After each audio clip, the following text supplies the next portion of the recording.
Jusqu'à 12h30, Intégral Placement. 100% placement, 100% BFM Business. Allez, tout de suite, on vous apporte des idées de fonds de gestion avec Frédéric Lorenzini. Bonjour Frédéric. Bonjour Guillaume. Consultant Frédéric chez MCV France. Vous nous alertez ce matin sur une nouvelle affaire et doute autour du fonds BNP Garantie Jet 3. De quoi s'agit-il? Alors c'est une affaire qui est déjà sortie depuis quelques jours, mais je pense que c'est bien de revenir dessus et de comprendre ce qui s'est passé. Alors BNP Jet 3 Garantie, c'est quoi? C'est un fonds garanti à formule proposé par BNP qui a été vendu en 2001 et on vous disait, au bout de 10 ans, on vous garantit soit une hausse de 300%, soit à minima de récupérer le capital initial. Génial. Ok, donc c'est arrivé à échéance en 2011.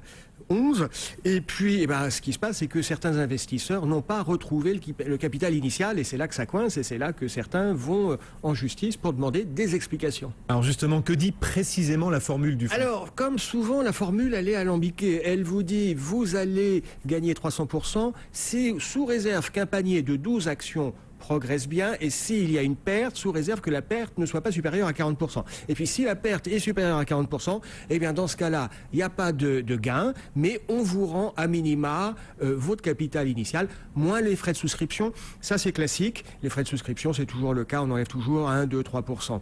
Ce qui se passe, c'est qu'il y a un couple qui avait investi 91 000 euros à peu près, qui a récupéré 83 000 euros et qui dit, attendez, là, c'est pas 100% de ce que j'ai investi. Et c'est là que ça coince. Et pourquoi ça coince concrètement? Pourquoi ça coince? Parce que il y a des frais et votre produit est logé dans un contrat d'assurance vie et vous êtes obligé de le loger dans ce contrat d'assurance vie. Et ce contrat d'assurance vie, sur 10 ans, ça vous a pris 10%. Voilà. Ah. Et alors, 10% sur le contrat d'assurance vie, et ça, c'est pas dans le prospectus, c'était pas dans la notice. C'est le non-dit. Si vous comptez l'érosion monétaire, parce qu'il y a de l'inflation, même si on vous rend 100, il y a l'érosion monétaire, sur 10 ans, c'est à peu près 25% de perdu à cause de l'érosion monétaire. Et c'est là qu'on a un problème, et c'est pour ça qu'il y a une plainte qui a été déposée pour pratique commerciale trompeuse par maître Daniel Richard. Daniel Richard, c'est un avocat qui est un peu spécialisé dans ce type d'affaires, qui, le mois dernier, a obtenu gain de cause dans l'affaire Doubleau contre la Caisse d'épargne au pénal à Saint-Étienne. Et Daniel Richard, c'est un peu le chevalier blanc de ce type d'affaires. Il fait partie de la commission épargnant à l'AMF et donc il dit on va au pénal pour obtenir gain de cause. Est-ce que ce type de déconvenu arrive souvent? Oui. De plus en plus? Alors de plus en plus, c'est difficile, on n'a pas de statistiques, mais souvent oui, parce qu'on a des produits, on va dire Zazou, chez BNP, vous avez eu des produits à formule avec des noms aussi sympathiques que Zanzibar, Conquistador, Curcuma, Mambo, Flamenco. Arrêtez, vous m'excitez là, Frédéric. Oui, mais voilà, c'est ça, c'est-à-dire qu'on est dans le ludique. Il y a un moment, le placement financier, c'est pas du ludique. Il n'y a pas que chez BNP. En 2009, la GMF avait lancé un produit avec une communication particulièrement ambiguë. Ça s'appelait Cap janvier 2018. Et on vous disait 9% garantie la première année. Alors 9% garantie la première année, c'est extrêmement séduisant. Le problème, c'est qu'il fallait rester 9 ans.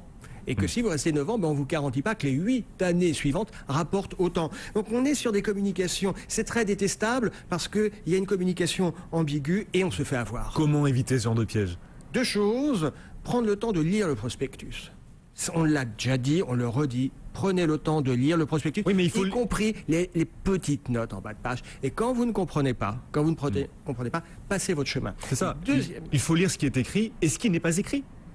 Alors, parce qu'il y a des non-dits. Alors oui, mais normalement le prospectus c'est contractuel. C'est-à-dire que si il y a des frais qui vous sont prélevés et qui ne sont pas annoncés dans le prospectus, eh bien c'est pas possible. Et c'est ça l'argumentation de Daniel Richard, de l'avocat, c'est de dire c'était pas dans le prospectus, on n'en veut pas. Eh bien voilà, décryptage de Frédéric Lorenzini après donc cette affaire et ses doutes autour du fonds BNP Garantie Jet 3. Merci Frédéric. Et à très vite sur BFM Business. À bientôt. Le CAC 40 perd 0,13%, 3712 points. Restez avec nous. Dans un instant, ce sera le journal de l'économie. Et juste après, on répond à toutes vos questions sur votre argent. À tout de suite. Ce week-end sur